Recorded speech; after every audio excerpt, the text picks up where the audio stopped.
Défense du consommateur, deuxième document. Donc là, on intervient sur le cache du bas à déposer avec la fameuse vis de 11 qui maintient également la pompe à eau derrière.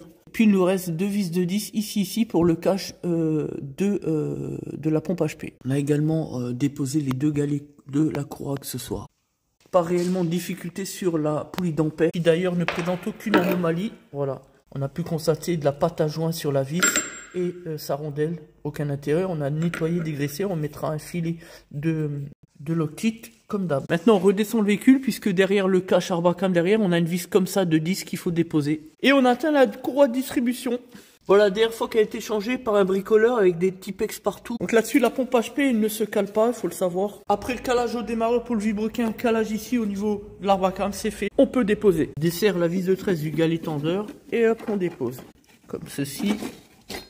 On lève le véhicule, on atteint la pompe à eau. On vérifie le cylindre bloc qui est très bien. Sur ce véhicule, il n'y a aucune problématique de laisser pendre le moteur tout doucement, bien sûr, mais à son maximum sans le maintenir par le haut ou par une chandelle par en bas. Question d'expérience en qualité de spécialiste PSA. Eh ouais.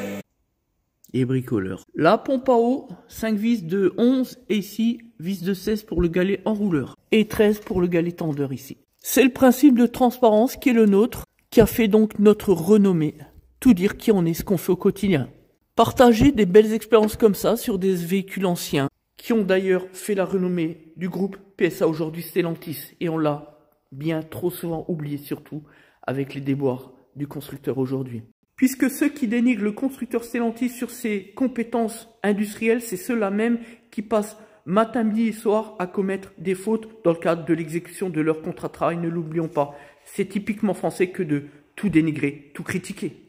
Nous n'acceptons pas ces comportements illicites et déloyaux. C'est parti. Regardez-moi ces pattes à joint là, putain, sur les vis, sur la poulie, sur la rondelle et maintenant sur le pignon. Les bricoleurs, putain. Le plan bien dégraissé, on repose la pompe à eau. Et surtout, on ne met pas de pâte à joint. On a le joint qui va bien. Impeccable. On repose les galets, comme ceci. On repose la croix d'isserie, tendue, impeccable.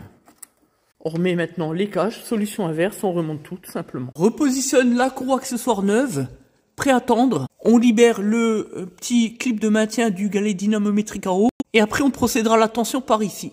Le petit galet tendeur du bas. Comme ceci. Comme ceci.